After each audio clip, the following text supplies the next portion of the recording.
Meus amigos, agora não restam mais dúvidas. Os fatos revelados por Alexandre Garcia são a prova definitiva de que as eleições de 2022 foram uma grande farsa, exatamente como já desconfiávamos. Se a grande mídia tivesse compromisso com a verdade e com o povo brasileiro, estaria martelando essa denúncia 24 horas por dia, até que Alexandre de Moraes e o STF provassem o contrário. Mas, como eles silenciam, estamos aqui para mostrar ao mundo a realidade. O Brasil já não vive uma democracia, e sim sob o comando de impostores que usurparam o poder. Esta é a nossa luta, a luta do povo de bem contra a tirania. Por isso, eu te convido a ficar comigo até o fim deste vídeo, porque você precisa entender cada detalhe dessa revelação que a mídia tenta esconder. E antes de começarmos, quero te desejar um dia abençoado, agradecer pela sua presença aqui e pedir a sua ajuda. Deixe o like, comente e compartilhe para que essa verdade chegue a mais patriotas. Lembre-se de se inscrever e ao final de deixar o gostei ou não gostei. Eduardo Talhaferro, o chefe daquele comitê do TSE de combate à desinformação, estava no seu terceiro depoimento hoje no Congresso Nacional, mais exatamente numa subcomissão da Comissão de Comunicações, uma subcomissão de combate à censura. E ele lá explicou que, sob a orientação, as ordens severas e exigindo rapidez do ministro Moraes, trabalhavam lá dentro um trabalho muito cansativo para fazer um mutirão contra a direita nas eleições. Né? Aí ele cita, as pessoas estão trabalhando e por acaso tem um que ontem perdeu o visto americano, o José Levi do Amaral Júnior, até eu citei ontem, porque ele trabalhou no governo Bolsonaro, trabalhou com Paulo Guedes, trabalhou antes no governo Temer com o ministro da Justiça, Alexandre de Moraes, que o levou como secretário-geral do TSE. Está citado como um dos artífices dessa perseguição à direita. Né? E aí, vejam só, lá na Comissão de Combate à Censura, por que eu estou falando nisso? Eu lembro, já que o Talhaferro tocou nesse assunto, nesse mutirão, lá no TSE, o relator foi o ministro Benedito Gonçalves, o que ontem perdeu o visto, o do missão dada, missão cumprida, que se censurou. Até o fim da eleição, até que terminasse a eleição, a Brasil Paralelo não podia publicar o documentário sobre quem mandou matar Bolsonaro. Também pegou a Foco no Brasil, Folha Política, decisão do TSE. Quantos anos depois? De 67, 33, mais 25, 58 anos depois. Não, 58 não, menos do que isso, porque foi na última eleição, na eleição de 22. Portanto, 65 anos depois. No governo militar, publicava a reportagem denunciando a censura. Aqui não pôde. Depois a gente fica bravo quando o Lula vai para a tribuna e diz que o Brasil está fazendo censura. Mas esse senhor, que é o bastião da defesa da liberdade, pune a esposa de Alexandre de Moraes como se eventuais delitos praticados por um marido atingem a esposa. Ora, isto é de uma hediondez, é inaceitável e me admira que brasileiros aplaudam esse tipo de comportamento. Coppola, a medida é contra a esposa de Moraes. É uma medida justa ou excessiva? Pois é. Em primeiro lugar, é preciso lembrar que em diversas ocasiões, por meio de decisões monocráticas controversas, o senhor Alexandre de Moraes impôs medidas cautelares muito rigorosas contra as esposas e, por vezes, contra as filhas de investigados nos processos em que é relator. Não vi tamanha indignação do senhor José Eduardo Cardoso nesse caso. São medidas como bloqueio de contas bancárias, impossibilidade de visitas, suspensão de redes sociais e por aí vai. Ou seja, em certo sentido, Alexandre de Moraes prova do seu próprio veneno e experimenta na pele a chamada lei do retorno. Mas, saindo aqui do campo kármico, enveredando pelo aspecto jurídico da coisa, as sanções Magnitsky, pela sua natureza, se estendem a todos aqueles que fornecem apoio material a indivíduos previamente sancionados, como é o caso do ministro. Portanto, se a esposa de Alexandre de Moraes foi identificada pelas autoridades americanas como alguém que viabiliza financeiramente ou de alguma outra forma as alegadas violações aos direitos humanos perpetradas pelo ministro, segundo o entendimento do governo dos Estados Unidos, então ela se enquadra no rol de potenciais sancionados e, nesse caso, tecnicamente, não há que se falar em excesso na aplicação da lei. Eu gostaria de comentar aqui alguns trechos pensados da nota do ilustre ministro em reação a essa sanção contra sua esposa. Aspas para o senhor Alexandre de Moraes. A lamentável aplicação da lei Magnitsky contra minha esposa não só contrasta com a história dos Estados Unidos de respeito aos direitos fundamentais, como também violenta a soberania do Brasil e a independência do judiciário. Na verdade, a lei Magnitsky serve justamente para punir autoridades estrangeiras que, eventualmente, violem direitos fundamentais, como é a liberdade de expressão, como é o devido processo legal. Então, pegando aqui as palavras do secretário do Tesouro americano, Scott Bessent, ele disse o seguinte: o ministro Alexandre de Moraes é, aspas, responsável por uma campanha opressiva de censura, prisões arbitrárias e perseguições judiciais, fecha aspas. E com toda a vênia, ao contrário do que sinaliza a nota do ministro, a lei Magnitsky só se aplica na jurisdição americana e, obviamente, para aqueles que desejam participar do sistema financeiro e tecnológico dos Estados Unidos. Portanto, a Magnitsky não invade a soberania nacional, que não pode ser confundida com os interesses e as ações individuais do ministro Alexandre de Moraes. Afinal de contas, o ministro não é a manifestação encarnada da justiça brasileira, mas apenas uma autoridade investida temporariamente de poder jurisdicional. Infelizmente, Alexandre de Moraes manchou o judiciário brasileiro. Ele é uma vergonha nacional. E a imprensa também está colaborando com isso. Não é só culpa de Alexandre de Moraes. É uma imprensa que deveria narrar a verdade. Existe verdade e existe mentiras dos dois lados e nós sabemos, tanto de um polo político quanto do outro. Porém, a imprensa hoje, ela só narra fatos de um lado, ela escolheu um lado. Ela escolheu o lado de Alexandre de Moraes. Então hoje a imprensa ela trabalha para Alexandre de Moraes. Vejamos uma coisa muito interessante que aconteceu inclusive comigo. No dia 8 de maio de 2022, eu fui vítima de uma emboscada, no qual houve um disparo de arma de fogo, falaram-se em violência doméstica, teve emissora que falou que eu joguei gasolina nas minhas filhas para tentar matar as minhas filhas. Um absurdo, manipulado por Alexandre de Moraes, fui condenado em primeira instância sem qualquer tipo de prova. A imprensa divulgou isso em massa. Até hoje, quando se fala em Eduardo Talhaferro pela imprensa, ela narra o fato atual, mas lá no rodapé, lá embaixo, ela volta ao dia 8 de maio de 2023. Talhaferro foi exonerado por violência doméstica e disparo de arma de fogo, muitas vezes dizendo que eu atirei na minha ex-mulher. Porém, essa mesma imprensa que destruiu, naquele momento, a minha imagem e continua tentando destruir, sequer divulgou que eu fui absolvido por unanimidade, que não existe nenhum resíduo de pólvora na minha mão. Não existiu um laudo pericial. Não existiu disparo da minha mão. Não existiu violência doméstica. A pseudo vítima dizendo que não teve violência, que não aconteceu acidente e que não se deu pelas mesmas. O policial, meu amigo que estava comigo, falando que eu não disparei e eu fui absolvido. Agora eu pergunto, cadê a repercussão da mídia para corrigir aquele erro lá atrás, que eles destruíram a minha imagem? Não só a minha, mas a imagem de mim para minhas filhas, das minhas filhas. Imagina as minhas filhas convivendo num colégio e todo mundo, no meio dos amigos, dizendo: o seu pai tentou matar sua mãe, o seu pai deu um tiro, o teu pai é um feminicídio, fez um feminicídio. Falaram isso. Eles não reverteram. Então, infelizmente, hoje é uma mídia suja, é uma mídia hipócrita, é uma mídia que não colabora com o Brasil, é uma mídia que não faz nada para esse país. Nada. Ela só sabe fazer fofoca, aliás, divulgar fofoquinha e jogar matérias referentes ao ministro Alexandre de Moraes. Então, essa mídia, ela colabora com a destruição do país. Ela participa dessa forma dentro desse sistema. O Trump faz 80 anos em junho do ano que vem. Eu faço 80 anos em outubro desse ano. Portanto, eu sou mais velho do que ele. E somos dois homens de 80 anos. Não há por que ter brincadeira numa relação entre dois homens de 80 anos de idade. Vou tratá-lo com o respeito que merece o presidente dos Estados Unidos e ele certamente vai me tratar com o respeito que merece o presidente da República Federativa do Brasil. É assim que vai acontecer a reunião. Dois homens, sabe, com 80 anos, dois homens que se sentem muito jovens. Ele ontem falou que se não fosse o preparo físico dele, ele teria caído da escada rolante. E eu todo dia me preparo fisicamente. Eu digo todo dia, eu vou fazer 80 anos, mas estou com a saúde e a força física de 30. Tá? Então, eu acho que nós vamos conversar como dois seres humanos civilizados.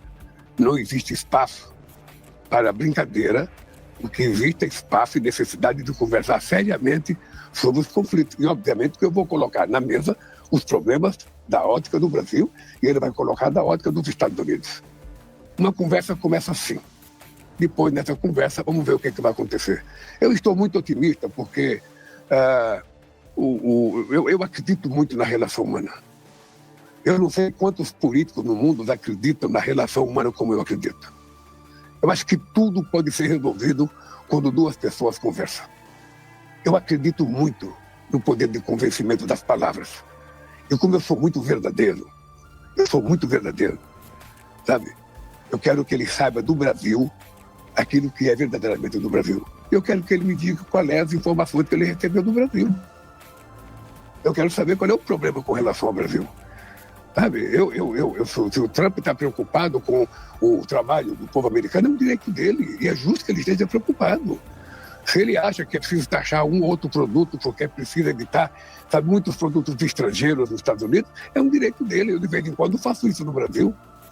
Agora, o que eu quero é que a gente debata isso, sabe, numa coisa chamada Organização Mundial do Comércio, para que a gente possa fortalecer o multilateralismo. O multilateralismo é que permitiu que o mundo ficasse em harmonia desde o fim da Segunda Guerra Mundial.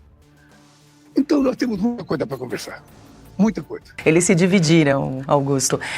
Deixa eu ouvir o Piotr também, a Ana, mas só para incluir aqui também na conversa, Piotr e Ana, o presidente Lula concedeu uma coletiva, agora há pouco, também em Nova York, e ele brincou com o discurso do presidente Donald Trump, que ontem, inclusive, nós comentamos aquele aceno, né, do presidente Trump a Lula, o que estaria por trás aí. Agora Lula não tem mais a desculpa de dizer que o presidente Trump não quer conversar com o presidente brasileiro, mas aí a gente está acompanhando imagens aí dessa coletiva de imprensa do presidente Lula. Ele brincou com a questão da química, eu acho mesmo que pintou um clima entre Donald Trump e ele disse isso. Também disse o seguinte, que ele e o Trump têm cerca de 80 anos, então eles estão se sentindo jovens, e também disse que, sobre essa química, né, que eles teriam, ele disse o seguinte, quem sabe a gente leve essa química para Putin e Zelensky, falando da guerra na Ucrânia. Foram alguns pontos tratados nessa coletiva do presidente Lula. A gente não consegue nem contabilizar o número de pessoas dessa comitiva, dessa multidão que acompanha o presidente Lula. São pelo menos 100 pessoas aí em Nova York nesse momento. 100 pessoas. É impressionante como a turma socialista adora um capitalismo, né? 100 pessoas passeando em Nova York, visitando grandes lojas de departamentos e convivendo, né, com o berço do capitalismo. Nova York é um dos principais pontos desse berço nos Estados Unidos, e é aquela coisa, socialismo para os outros, mais Estado para os outros, mais impostos para os outros, e aqui eu gosto do capitalismo, eu gosto de aproveitar as benesses do capitalismo, é a cara deles. Agora, se pintou realmente uma química com Donald Trump, bom, então apareça no Salão Oval, Lula. Apareça no Salão Oval, sente ali do lado de Donald Trump. O medo que ele tem, Paula, não é apenas o medo como os bastidores dessa delegação está dizendo, né? O medo de virar um Zelensky 2.0. Todo mundo se lembra daquilo que aconteceu entre Donald Trump e Zelensky. Mas o Trump, ele vai fazer perguntas incômodas, ele não vai ficar só nas tarifas.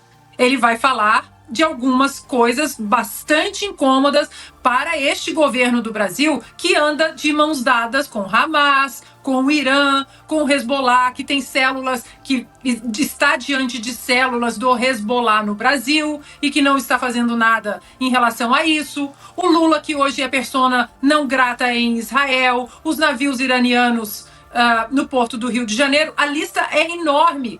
O senhor mandou o seu vice-presidente para o parlamento iraniano enquanto todos gritavam morte à América. Eu vi foto do seu vice-presidente sentado ao lado de líderes terroristas, inclusive 3 já até nem estão aqui mais. O Lula não vai conseguir evitar esse tipo de questionamento, e é por isso que ele fala, mas não tem coragem para chegar até Donald Trump pessoalmente e conversar pelo bem do Brasil sobre as tarifas. Lula não passa de um grande covarde. Pois é, porque tem esse ponto, né, Piotr Augusto? Se for na Casa Branca, um encontro televisionado, ele tem que ali, tete a tete, responder as perguntas, ainda que tenha uma tradutora. Agora, por telefone, ele coloca no Viva Voz, tem assessoria de 5, 6 pessoas ali, além da tradutora, claro, porque não fala inglês, e aí ele vai sendo assessorado e ajudado em todas, inclusive essas perguntas incômodas aí. Um espaço na sua agenda para receber você, para discutir os problemas que você criou com essas tarifas todas, ou seja, o problema é seu, porque as tarifas não eram para ser de 50%, era para ficarem naqueles 10%, mas enfim, o Lula criou problemas e você diz que você não tem tempo para ir. Bom, começa aí porque está com medo de ir, a verdade é essa. E porque, pessoalmente, não tem como, você não entendeu o que o tradutor traduziu, o tradutor traduz mais 10 vezes a mesma coisa até você entender. E ali na frente não tem como fugir de uma pergunta, um questionamento, uma conversa. Por telefone, é o seguinte, caiu ali, não fala não. Passa o boletim para ele. Claro. Se tem coragem, até porque é interesse do Brasil que ele negocie com os Estados Unidos, seja para falar de tarifa ou ter que responder sobre as violações aos direitos humanos, ao devido processo legal no Brasil, à Constituição do próprio país, porque isso não afronta a nossa soberania, as leis são nossas e somos os brasileiros, o Supremo e o governo que estão violando essas leis, aí ele teria que responder. Ele não tem coragem de ir. A verdade é essa. Deveria ir, porque o interesse não é dele, é do país. Ele representa o país. Em tese, pelo menos, deveria representar. A franqueza do interlocutor desmonta o Lula. O Lula é um debatedor de 5ª categoria. Eu vi há poucas horas, aí eu vi o trecho da entrevista dele para jornalista que pergunta sobre exploração do petróleo. Exploração de petróleo na foz aí do Amazonas. Do Amazonas. E ele não sabe o que dizer, associando aquilo à COP. Ela, didaticamente, ela volta ao assunto. Olha, se o senhor está preocupado com o meio ambiente, como é que combina essa atitude com a exploração de petróleo lá? Ele finge que não entende. Ele sabe qual é o assunto, só que ele não tem ideia nenhuma. Ele não tem ideia nenhuma sobre isso. Ele não sabe como conciliar, porque não há como conciliar. Né? O Lula, se ele estivesse, ele está sempre em auditório amestrado. Né? A plateia é amestrada. Aí ele fala, depende da turma da Marina, ele fala contra a exploração de petróleo. Mente mais que a Dilma. Ele está com as ONGs que fingem, né? Com o pessoal que quer explorar. Ele diz que isso é fundamental porque o petróleo não vai acabar tão cedo no mundo, a dependência dos outros países é grande, precisamos explorar. Ele fala qualquer coisa, o Lula. E a menina se limitava a voltar ao assunto. Não, peraí, tem a COP. Aí, vai ser a melhor COP da história. Então é isso aí. Imagine o Lula, se ele fosse a Casa Branca, então é brincadeira. Mas ele falando... Ele vai fingir que não entendeu o tradutor, ele não tem o que fazer diante do Trump, porque se o Trump usar daquela franqueza brutal no melhor sentido da palavra, o Lula está liquidado. Está liquidado, porque o Trump vai ficar falando, vem cá, a Venezuela é uma ditadura, você acha que não é? Aí o Lula não vai ter coragem de dizer o que disse na ONU, por exemplo. Então você mentir sem apartes é uma coisa, você mentir numa negociação é outra. Agora o Lula não se apresenta como o maior negociador do mundo. Negociou muito mais que o Trump. Vai lá e dá uma olhada, então. E tem mais um detalhe que foi lembrado aqui pelo Nelson Aoki no nosso chat. Por videoconferência não dá para o Lula levar jabuticaba para Donald Trump. Boa observação. Agora, 18h20. Te convido a participar do nosso programa. E as tarifas de 50% impostas pelos Estados Unidos ao Brasil podem ser negociadas, segundo a porta-voz do Departamento de Estado americano, depois do breve encontro entre os presidentes Donald Trump e Lula na Assembleia Geral da ONU em Nova York. Trump deixou claro que usa as tarifas como ferramenta para defender os interesses americanos. As tarifas, formadas por uma taxa geral de 10% mais um adicional de 40%, estão em vigor desde agosto e abrem espaço para novas negociações. O relatório do representante de comércio já colocava o Brasil entre os países com barreiras altas e o julgamento de Jair Bolsonaro pela suposta trama do golpe foi usado pelo governo americano para justificar a decisão das tarifas. Na mesma ocasião, Trump afirmou na ONU que o Brasil está indo mal e só vai melhorar com a cooperação direta com os Estados Unidos. A secretária de imprensa, Caroline Leavitt, reforçou a declaração, publicando em rede social o alerta de que o Brasil pode falhar sem a parceria americana. Bom, Ana, isso é o que estamos comentando. Fechamos o bloco falando aí sobre o discurso de Donald Trump ontem na Assembleia Geral da ONU, esse aceno que Trump fez ao presidente Lula, que tem muito a ver aí com o interesse pragmático dos Estados Unidos em negociar essa questão das tarifas, como Donald Trump fez e faz com todo o mundo. Agora não dá mais para Lula dizer que Trump não quer conversar com ele. Então, Paula, ontem nós mostramos, né, esse tweet da Caroline Leavitt aqui dizendo, repostando uma matéria que diz exatamente isso, que o Brasil não conseguirá prosperar sem os Estados Unidos. É um recado também para a China, porque os Estados Unidos, é claro que eles estão preocupados com o avanço da China dentro do Brasil, e essa complacência do governo brasileiro em simplesmente dizer não, que os chineses entrem e façam o que eles bem entenderem aqui no Brasil. Há essa preocupação também, porque a China não traz todo o progresso que uma relação comercial e também de amizade entre brasileiros e americanos traz, porque nós estamos falando de, além de todos os commodities, de todos os investimentos também do setor americano no Brasil, nós estamos falando de pilares sagrados, né, de liberdade de expressão. A China não gosta de liberdade de expressão, tanto que a Janja foi pedir para Xi Jinping para censurar o TikTok no Brasil, para ajudar a Janja, ajudar o governo brasileiro a censurar as redes sociais no Brasil. Então, a questão do Brasil em relação aos Estados Unidos sobre acordos em relação às tarifas, nós temos que voltar àquela carta de Donald Trump de 9 de julho. Não vai ficar apenas nas tarifas. Algumas coisas vão ter que ser, pelo menos, colocadas na mesa para discussão. E aí a questão é aquilo que eu comentei no meu comentário anterior. O Lula estará disposto a enfrentar essas verdades incômodas, a enfrentar tudo aquilo que os americanos acham e têm certeza em relação ao Brasil, com provas e mais provas? O Lula vai estar disposto a falar da Magnitsky, da caneta autoritária de Alexandre de Moraes, censurando cidadãos americanos em solo americano, da perseguição ao presidente Jair Bolsonaro, que o próprio Donald Trump chama de caça às bruxas, como aconteceu aqui com ele? Então, se o setor no Brasil, o setor que está preocupado em diminuir essas tarifas, quer algum avanço, esse setor vai ter que chegar até o presidente Lula e dizer: o senhor vai ter que ouvir algumas verdades incômodas se quiser de fato ajudar o Brasil a diminuir essas tarifas. A questão, Paula, é que o Lula não está interessado em ajudar o Brasil. Essa é a grande questão. Por ele deixa essas tarifas continuarem altíssimas para usar isso tudo no palanque político do ano que vem na corrida presidencial. Olha, sinceramente, a cada vídeo que eu trago aqui para vocês é uma vergonha alheia maior que a outra. É impressionante como esses caras não têm um pingo de decência. É pouca vergonha atrás de pouca vergonha, e a gente tem que assistir tudo isso como se fosse normal. Agora é o seguinte, já que eu tô aqui trazendo tudo isso pra vocês, me ajuda aí. Deixa o like, se inscreve no canal, compartilha esse vídeo com todo mundo que você conhece e comenta aqui embaixo de onde você tá assistindo.